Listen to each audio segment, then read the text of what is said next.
scenes. One of the messages that I pushed in this meeting today was, great, it's great to read the news, it's great to get a report in the newspaper, but it's good also to open up as an ambassador a line of communication with senior management and the board chairman, so that we can give you hands-on information, so you don't have distorted information.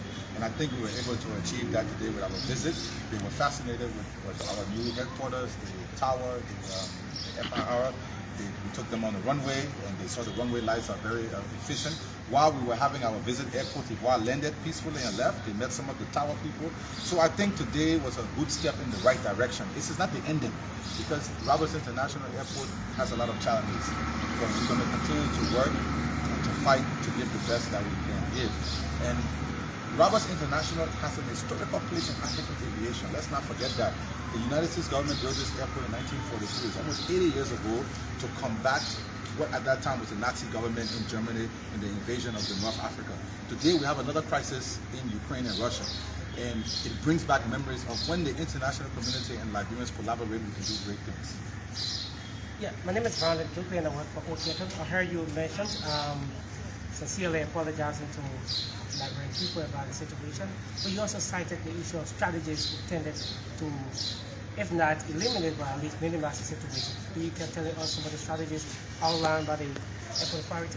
So I became chairman of the board almost 3 years ago, and I met a game plan in place. A very good game plan that was already in place by the previous management that is up to the board to implement. Unfortunately, we ran into coronavirus, and we started to go into survival mode. Meaning that the airport, for the first time since Ebola and since our civil crisis, the airport was completely shut down. This led to a deeper issue. So we were not able to immediately engage some of those strategies because we were in survival mode. Now that we are climbing out of coronavirus and the urgency of the power situation has come to the forefront, the government of Liberia has put their foot forward to make sure that the Airport Authority has all the support in, number one, a solar plant that will produce 3 megawatts of power that will not solve the problem 100%, but will help, because you cannot have one source of power when you're not on the national grid. And even if you're on the national grid, at times the power can be inconsistent. So an airport needs always to have a good supply of power, and one of the things we want to do is a solar plant. We also want to replace some of our navigational equipment, which are still functioning, but they're not state-of-the-art.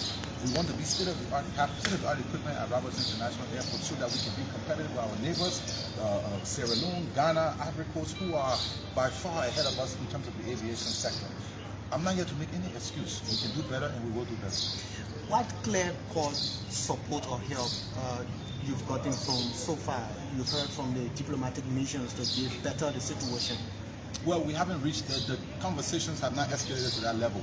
I'm sure over the next week or so, they themselves will see the need to come in any way possible, and we will be open to receive any kind of help that can, whether it's training, whether it's financial support, whether it's donation, whether it's business opportunities. The Airport Authority is everybody's business. It's not the business only of management and whatever.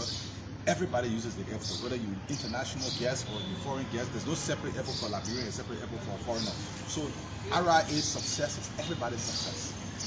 You talk about this situation is causing Liberia so much of revenue in terms of posing fear to Liberians and foreign residents as well. Liberians are angry and very, very looking forward to see the quick fix situation. How long are we going to see ourselves out of this ball game? Well, the most important thing is to do it the right way. And once you do it the right way, you try to do it as fast as possible. The plans were already in place for so long, and we were almost at the conclusion point when this happened. So that should be very swift. Procuring of equipment is just a procurement process. So we want to work as fast as possible, but I don't want to say tomorrow morning, day after tomorrow morning. The president of Liberia is aware of the situation. He's anxious for it to be resolved immediately, so there is no longer the topic of discussion amongst the Liberian people. And like I said, the airport is everybody's business. This is not a political issue. I am not a politician. My job is to implement the vision of the president, the vision of the Airport Authority. And we want to make sure that we no longer have this conversation, but we have a conversation about what can we do to make this experience at the Airport a better experience. Lastly, from my end, government says that it is securing 20 to 23 million, to do a whole renovation of the various situations. Do we have an idea about how the money will be sourced? I think the finance minister is best placed to answer that question. We've had meetings with him. He has assured us that he has the mechanism in place that will bring the money, and even if it comes in stages, we welcome you. The idea is we have everybody's attention now, and as a result of that, things will get done. Is there anything further that you would like to say that we didn't ask you about? No, I'd like to thank you guys for coming and to feel free to engage the management when there are concerns. The management is not hiding. The board chairman is not hiding. We're here to engage and to be as transparent as possible. Today you saw what you needed to see at the airport. I didn't hide anything from anybody. The airport is not my personal property. It's the property of the Liberian people. And I'm a servant of the Liberian people and of His Excellency Dr. George Manuel. So we all need to see Liberia produce the best that we can in the aviation sector.